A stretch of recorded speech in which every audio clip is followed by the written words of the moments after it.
Welcome back. In this video, I'll be covering most of Learning Objective 5.2.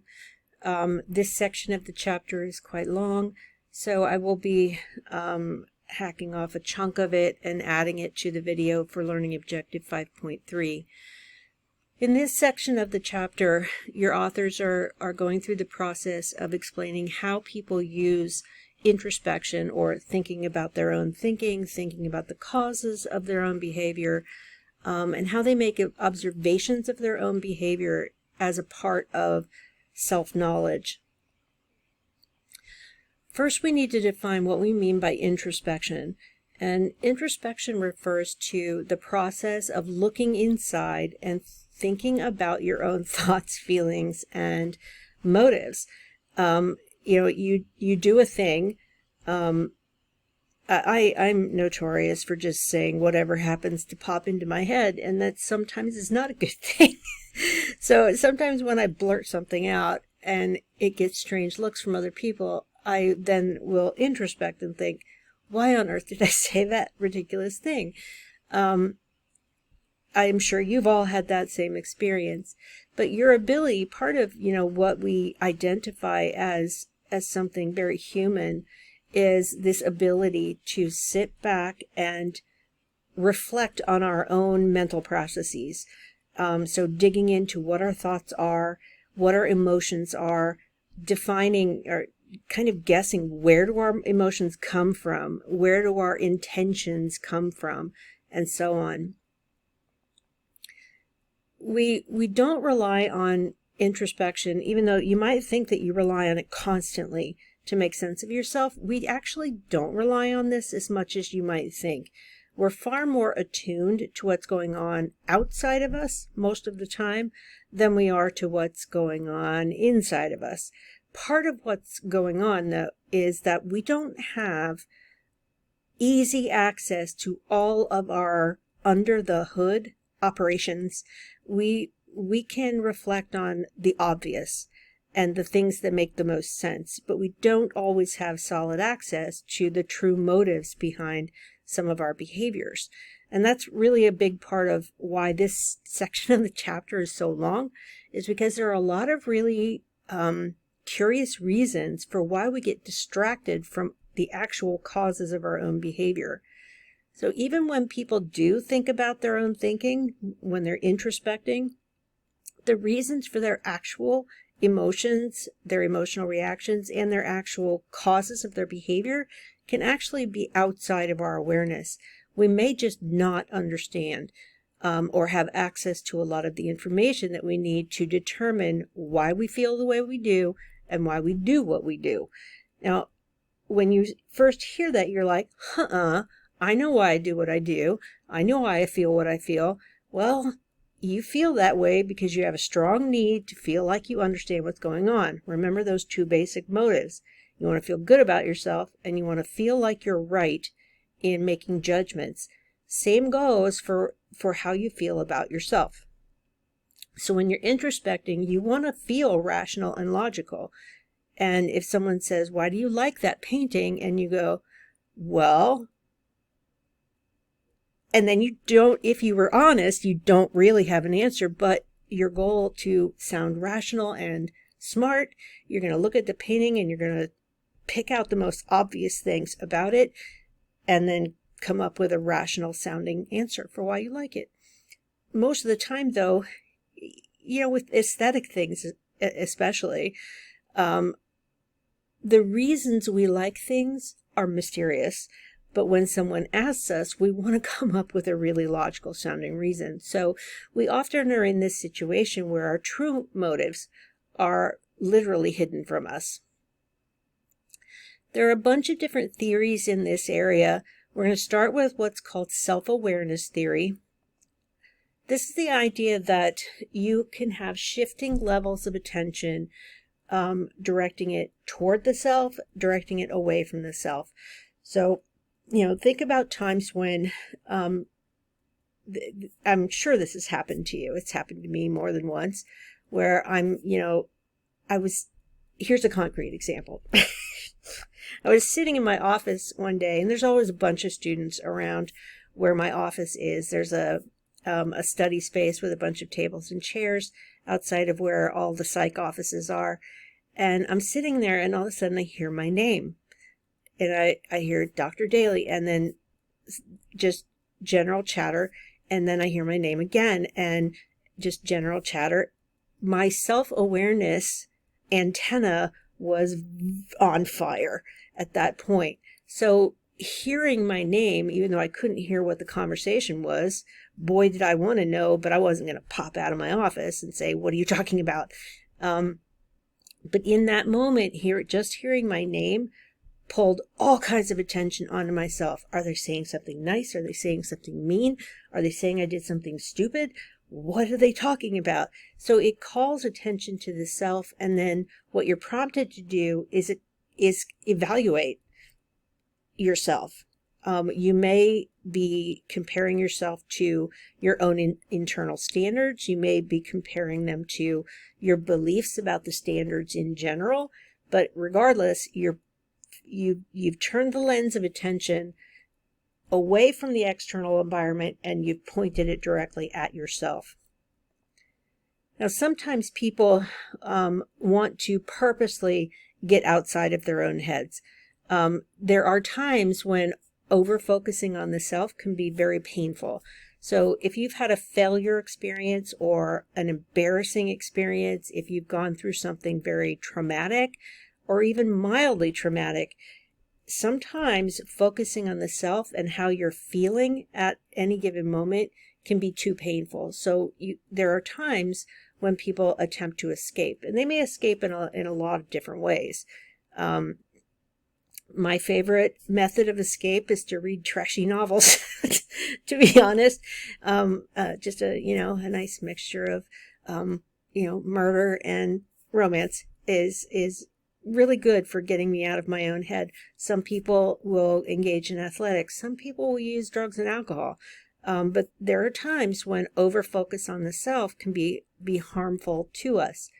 Not always. Self-focus is not always damaging.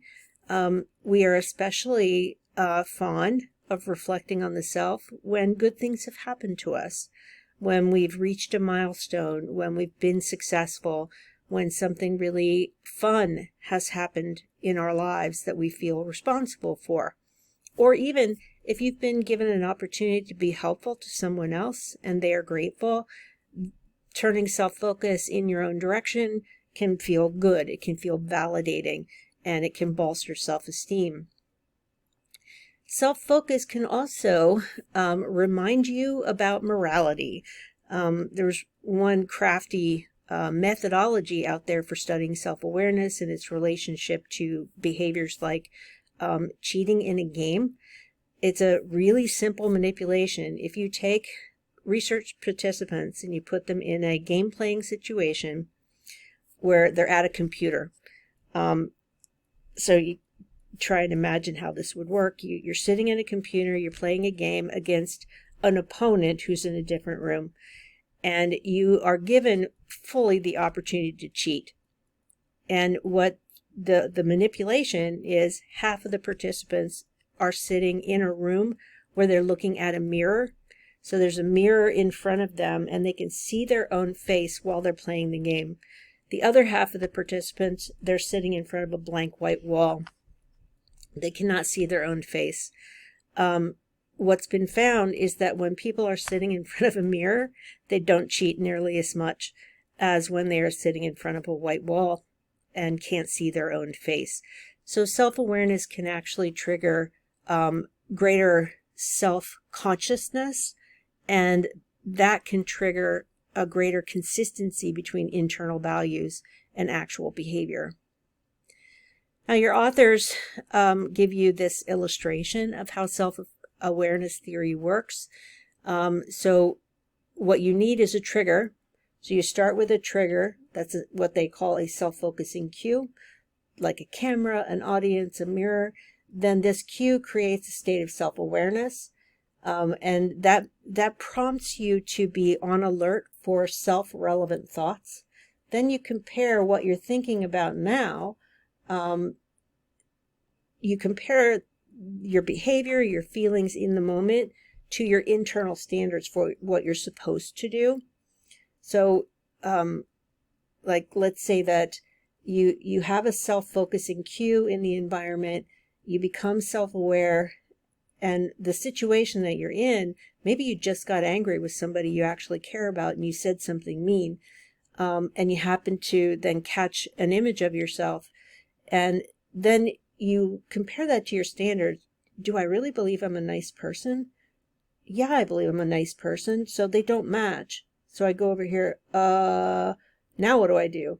Either you don't change your behavior and you feel awful and you want to run away from that as soon as possible, or you're going to change your behavior. So if I say something mean to someone I care about, self-awareness will tell me that is not who you are, and I will immediately apologize for my behavior, and I'll probably come up with a handy reason for why I was going off on them in the first place. If instead, let's say that you've given a compliment to someone you like very much, and you're self-aware in that moment, and you say, hey, does that match my internal standards as a nice person? I can say, yep, it certainly does. Everything's good. I don't need to do any kind of manipulation of my own behavior or thinking.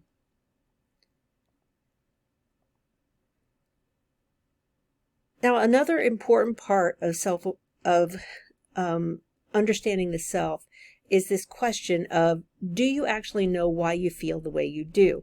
And a lot of this research comes from a place where you wouldn't expect. It comes from the study of emotion in the more biological sense. So some of the early theories of emotion really kind of try to identify these biological factors about emotion. But then some researchers were running into trouble because so much of human experience is cognitive. It demands interpretation. So your world is messy. Some people will see, like I see all these videos of, people confronting wildlife when they shouldn't. And you're thinking, not everybody would do that. Why do they feel like it's safe to go pet a buffalo? It's not a smart thing to do. So why did you feel that way? These are really common questions we ask about ourselves. And what some researchers have found is that we often we talk about our own emotions as if we know exactly why we feel in every moment. Part of that is wanting to feel like you're in control, wanting to feel like you're self-aware and all of that stuff. But very often we end up telling more than we can possibly know.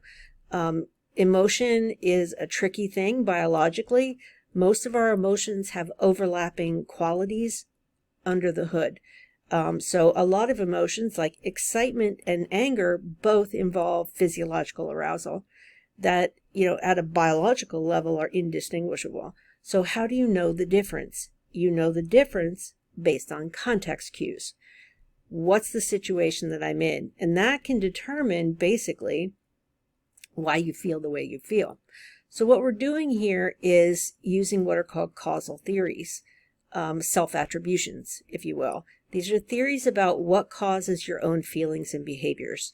So your authors give you the example of this old adage, absence makes the heart grow fonder. And we may believe it, even though it's not usually true. The problem is that these schemas that we have are not always accurate and can lead us to making very incorrect judgments about why we've done what we've done. Sometimes your behavior kind of follows blindly situational cues that you're not fully aware of. So, go with it for the moment. It won't make sense right now, but we'll get there. Here's a concrete example. I tend to watch the Super Bowl not so much for the game, but for the ads. I love this Miller Lite aluminum pint. Oh, really? Why do you love it? I love its wide mouth. I love its resealable cap. I love that it's a pint. I love that great Pilsner taste. Okay. But why do you love me? When we go out, and then I like what you're doing with this. I love all your teeth. The aluminum pipe from Miller Lite. Just one more way to love the taste of your beer. Taste greatness. Why do you love me? You're my soulmate. Ditto. So this is a funny but concrete example of how you don't always know why you feel the way you do. And it's particularly true when the emotions you're trying to explain are abstract. Love is very abstract. When we are in love with another person, we often find it extraordinarily difficult to analyze reasons why. So what happens in this ad is this guy is expounding on everything he loves about this beer. And he gives all of these very, very concrete reasons why he likes it. And his girlfriend says, well, why do you love me? And he's instantly like stuck. He can't figure it out. So he grasps onto very obvious visuals like hair and teeth. We go out, that kind of thing. He's going for the low-hanging fruit of what he can see in front of him, because what's inside is hard to explain. Now, she pops out an old standard, "You're my soulmate," which doesn't mean much of anything either. It's a descriptor. It sounds nice. It may or may not reflect why you've chosen the way you've chosen. So, the bottom line is, when we try to introspect about reasons, particularly when we are looking at complex emotions like love, or even, on the flip side of that, real strong hatred, we often just don't know why those feelings happen, but we feel like we know exactly why those feelings happen. So what does research show about introspecting about reasons? So the reasons we like or dislike something, for example. Wilson is probably the most known for the research in this area. You may notice in this section of your chapter, he's cited repeatedly over and over and over. What he and his colleagues in his lab did was they found that when they put people in a situation where they had to analyze reasons for their feelings, what they found was often really counterintuitive. When people are asked to list reasons for why they feel as they do about their partner, their attitudes may actually change. So, for instance, he would bring people in and ask them about their significant other and why they like them. And they will come up with positive attributes, and they'll come up also with some negative attributes. And what may happen is that by recounting the reasons they feel as they do, their attitudes may shift temporarily. They'll typically go back where they belong, so don't feel like Wilson brought people into the lab and made them break up. What happened, though, is you may come in and have very, very good feelings toward your partner. Very good, very strong feelings toward your partner. But when you're asked to give concrete reasons for why that good feeling exists, you may struggle to make a list that sounds validating.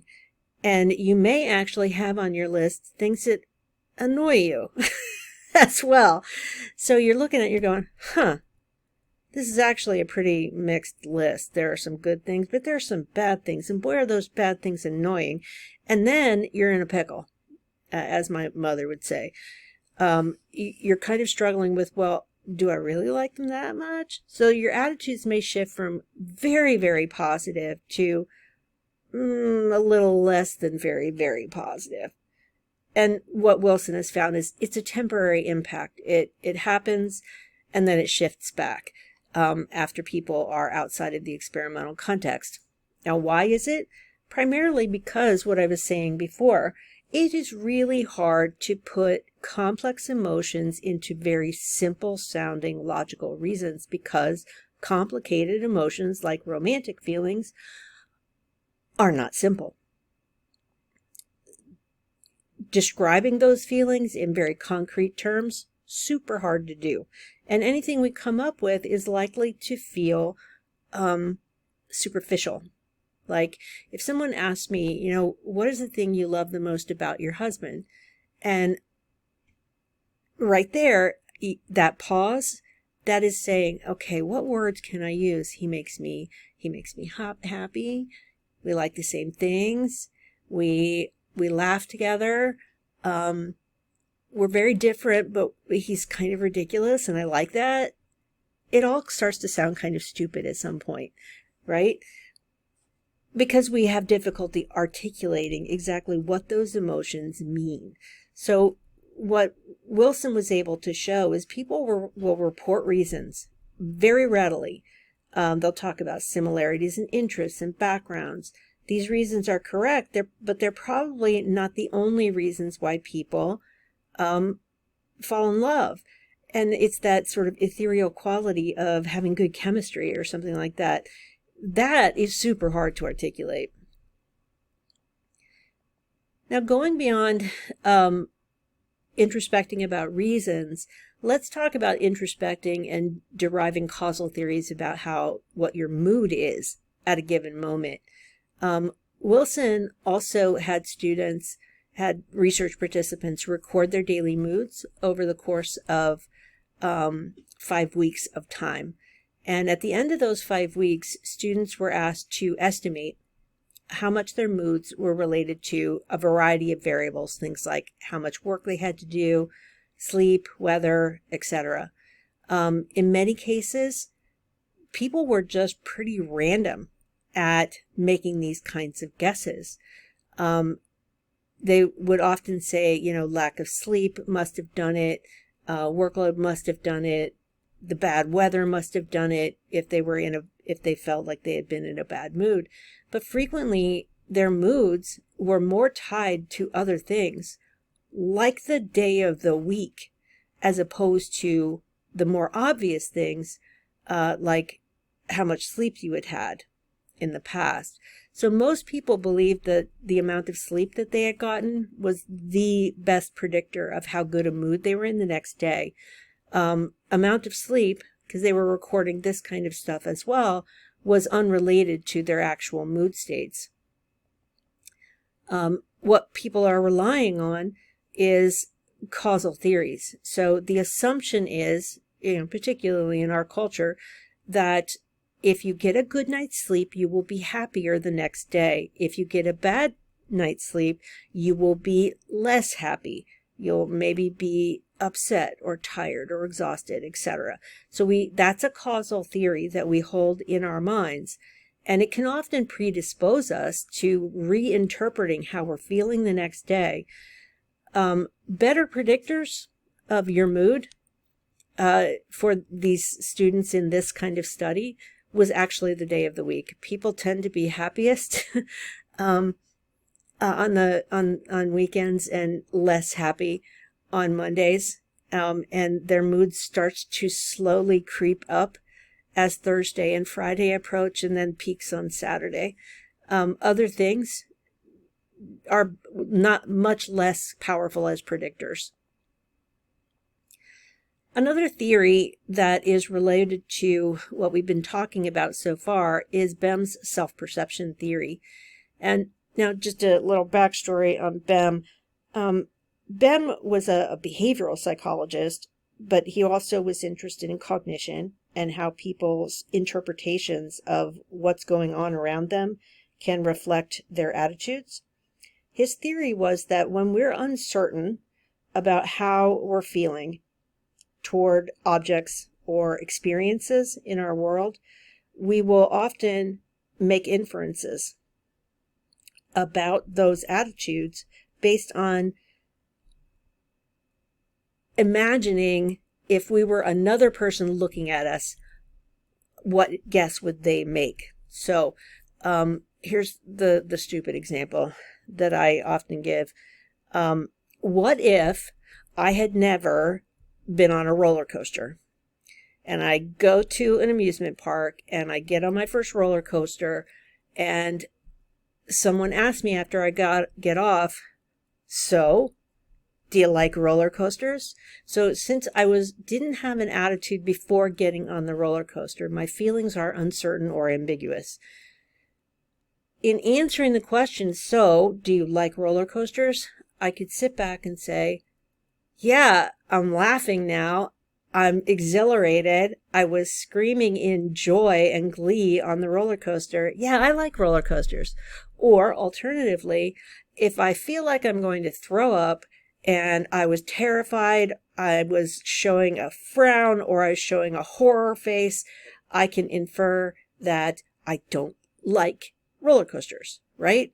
So in situations where your attitude is unclear, you're going to make a guess about your inner feelings based on the behavior you are exhibiting at the moment, and that fills in the gap. So we kind of demand of ourselves that we know how we're feeling. We would prefer to have a rational explanation for our feelings. So if I was giddy and happy on the roller coaster, I can infer that I like the roller coaster. But what if I'm on the roller coaster sitting next to a person I'm really, really attracted to? Maybe it's the person I was attracted to, not the roller coaster, that I'm all giddy about. So that's when things get complicated. Self-perception theory means that somebody asks me, how are you feeling about the roller coaster? And then I have to come up with a rational sounding reason for inferring that I like it or I dislike it. And that's going to be connected to kind of jumping outside of yourself and observing yourself as others would do. So basically what people are doing is they're making a judgment of whether or not their behavior really reflects how they feel by imagining what another person would how another person would interpret their own behavior. Now, this graphic shows a kind of an illustration, not a really great one, of self-perception theory. If someone asks you about your reading habits and you say, yeah, I read a lot of this person's books, I must really like this author, this John Grisham. And the assumption is that people's attitudes can sometimes be shaped by their own behavior. So I was sitting at the kitchen table visiting my mother not too long ago, and I was explaining some obviously ridiculous TikTok that I had seen, and she's like, "Do you like TikTok?" And I was like, "Well, I spend a lot of time on it, so I must like it." Anyway, that's self-perception theory. Now, another theory of emotion, and I don't really think they're that different. Self-perception theory tends to be couched in behaviorism language. The two-factor theory of emotion comes from a more biological set of arguments. Both involve cognitive interpretations, though. Schachter's idea was that emotional experience is a two-step process. First, you're in a situation that generates emotion, and that is accompanied by physiological arousal. So think of all those autonomic nervous system things like increased respiration, increased heart rate, increased general arousal, maybe sweating, shaking, whatever. So increased physiological arousal. Then you need to look around your world and say, why am I feeling this? And you're going to latch on to something in that environment that provides you with a ready explanation. So Schachter and Singer, what they did in a series of what students will tell me is weird, but scientists would say elegant experimental designs. They wanted to test whether people's emotions, the way they label them, are somewhat arbitrary. So depending on what the most plausible, obvious explanation happens to be in the environment, they'll latch on to that, but it may not be the actual cause of their biological arousal. So what they did, what Schachter and Singer did in the 60s, was to prevent people from becoming angry by giving them a non-emotional explanation for why they felt aroused. So in some situations, what they were doing with participants was they could make them label their physiological arousal by directing their attention to something else in the environment, and will change the most obvious example or the most obvious explanation for that arousal. So they did this by informing some of the people, and they used an experimental manipulation. They gave people a very small dose of epinephrine. And what epinephrine does is it ramps up your autonomic nervous system arousal. So they gave them a small dose. It increases the heart rate, makes your face feel warm, makes you flush, makes your hands a little shaky. It's like just being nervous, being, really nervous. When people began to feel this way, and they were presented with information in their environment, like if a research assistant came in and kind of insulted them, that's an anger-provoking context. So they may infer that they're angry. Now, if they shifted this, and instead of being angry, or instead of being faced with a context cues that suggested that they should be angry, and instead that they should be excited, they would relabel the same exact physiological state as euphoria as opposed to anger. So they have the exact same type of physiological arousal. On the one hand, it could be they're given an obnoxious questionnaire, and they're given the questionnaire by someone who is goofy and silly. If they're filling out that annoying questionnaire, which could make them angry, but the person who is in front of them, who's handing them the questionnaire, is being silly and funny, then you may infer that your arousal state is caused by this person being hilarious.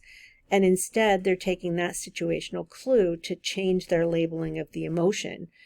So the Schachter-Singer model, as it's illustrated in your text, you start with physiological arousal, and they did this manipulation by giving people a small dose of epinephrine, and then they supply a bunch of different cues. So the theory goes, you look to cues in the environment to determine whether or not this exact same physiological arousal is fear if you see a bear, love if you see someone you're attracted to, anxiety if you're focused on an exam the next day, or it's not any emotion.